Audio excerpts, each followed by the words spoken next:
రెండో వైపున కూడా అప్పుడప్పుడు తెలియజెప్పే కార్యక్రమాలు కూడా జరుగుతూ ఉండాలి.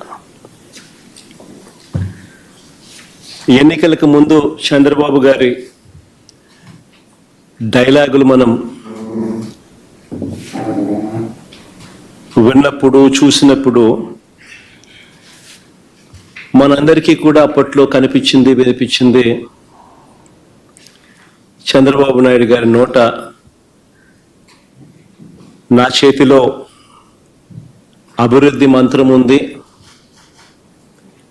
సంపద నేను సృష్టిస్తాను, సంక్షేమ పథకాలన్నీ కూడా నేను అమలు చేస్తాను, జగన్ చేసేటివన్నీ కూడా నేను ఇస్తాను, అంతేకాదు జగన్ కంటే ఎక్కువ కూడా నేను చేస్తాను అని చెప్పి ఎన్నికలకు ముందు కరెక్ట్గా సంవత్సరం ముందు చంద్రబాబు నాయుడు గారు చెప్పిన మాటలన్నీ కూడా మనకు గుర్తుకొస్తాయి. నేనైతే రాష్ట్రాన్ని బాగు చేస్తానని కూడా, జగన్ హయాంలో రాష్ట్రం శ్రీలంక అయిపోయిందని కూడా, ఇటువంటి తప్పుడు మాటలకు కూడా చంద్రబాబు నాయుడు గారు చెప్పుకురావడం కూడా మనం విన్నాం.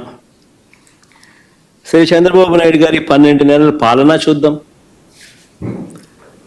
చంద్రబాబు నాయుడు గారి 12 నెలల పాలన చూస్తే రాష్ట్ర ప్రభుత్వానికి సంబంధించిన ఆర్థిక పరిస్థితి ఎలా ఉంది అన్నది మొట్టమొదటగా మొదలెడదాం.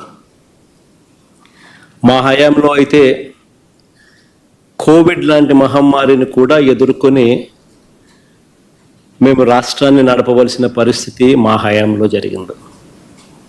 ఇంతకుముందు ఎప్పుడూ చూడాల కోవిడ్ లాంటిది ఒకటి ఉంటుందని, కోవిడ్ లాంటిది ఒకటి రాగలుగుతుందని, దానివల్ల రాష్ట్రం అతలాకుతలం కాగలుగుతుంది అన్న పరిస్థితులు ఎప్పుడూ కూడా ఎవరు కూడా గతంలో చూడాల.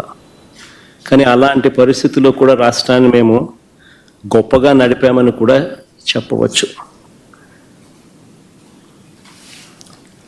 గొప్పగా నడుపుతూనే ఒకవైపున సంక్షేమం చూపించాం, మరోవైపున అభివృద్ధిని కూడా గొప్పగా నడుపుతూ చూపించగలిగాం. మా ప్రభుత్వంలో దేవుడి దయతో, ప్రజలందరి చల్లని దీవెనలతో మేము చేయగలిగిన మంచి వల్ల ప్రజల కొనుగోలు శక్తి పెరిగింది, పెట్టుబడులు కూడా దానివల్ల పెరిగాయి. ఈ రెండింటినీ ప్రామాణికంగా తీసుకుని ప్రతి అడుగు కూడా మేము అప్పట్లో వేయడం జరిగింది. కానీ చంద్రబాబు గారి పాలన చూస్తే, ఈ సంవత్సర కాలం పాలన తన పాలన చూస్తే, కాగ్ విడుదల చేసిన నివేదికను గమనించినట్లయితే ఎక్కడా కూడా అభివృద్ధి కనిపించదు, ఎక్కడా కూడా సంక్షేమం ఊసే అంతకన్నా ఎక్కువ కూడా కనిపించదు. బాబు గారి పాలనంతా కూడా ఈ సంవత్సర కాలంలో మోసాలతో నడిపిన, ప్రజలకిచ్చిన హామీలన్నీ కూడా ఎగరకొడుతూ మోసాలతో గడిపిన పాలనే కనిపిస్తుంది. రాష్ట్రానికి సంబంధించిన ఒకసారి స్టేట్స్ ఓన్ రిసోర్సెస్ SOR ఒకసారి గమనించినట్లయితే టేబుల్ మీ అందరి ముందర కూడా టేబుల్ కూడా చూపిస్తా ఉన్నాం. ఈ 12 నెలల కాలంలో స్టేట్స్ ఓన్ రెవెన్యూస్ కనుక గమనించినట్టయితే అంటే tax revenues, non tax revenues, ఈ రెండింటినీ కలిపితే స్టేట్స్ ఓన్ రెవెన్యూస్ అంటారు. ఈ రెండింటినీ కూడా, ఈ స్టేట్స్ ఓన్ రెవెన్యూస్ని ఒకసారి గమనించినట్టయితే రాష్ట్ర ప్రభుత్వానికి సంబంధించి పనితీరు ఎలా ఉంది అని అంటే కేవలం 3%, 3.08% మాత్రమే గ్రోత్ రేట్ కనిపిస్తూ ఉంది. ఇది ఎందుకు అంత ఇంపార్టెంట్ ఆస్పెక్ట్ అని అంటే, ప్రజల కొనుగోలు శక్తి, దీంతో పాటు పెట్టుబడులు తగ్గాయనడానికి ఈ డేటా ఒక ఇంపార్టెంట్ నంబర్ కింద ఈ డేటా కనిపిస్తుంది. అదే ఒకసారి దేశం వైపు ఒకసారి చూస్తే ఇంకా ఆశ్చర్యం కనిపిస్తుంది.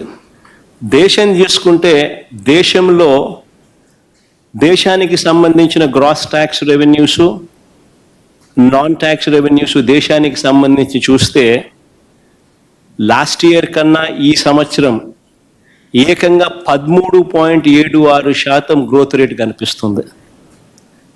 అది ఈ పక్కన రైట్ సైడ్ దేశానికి సంబంధించిన డేటా. అందులో 32,50,181 non tax revenues and non tax revenues of central government ఉంటే 2025 ఫైనాన్షియల్ ఇయర్లోకి వచ్చేసరికి ఫిబ్రవరి 2025కి వచ్చేసరికి 36,97,545 అంటే 13.76% పెరుగుదల కనిపిస్తుంది. మన రాష్ట్రంలో చూస్తే కేవలం 3.08% మాత్రమే స్టేట్స్ ఓన్ రెవెన్యూస్ పెరుగుదల కనిపిస్తూ ఉంది. మరి ఇంత దారుణంగా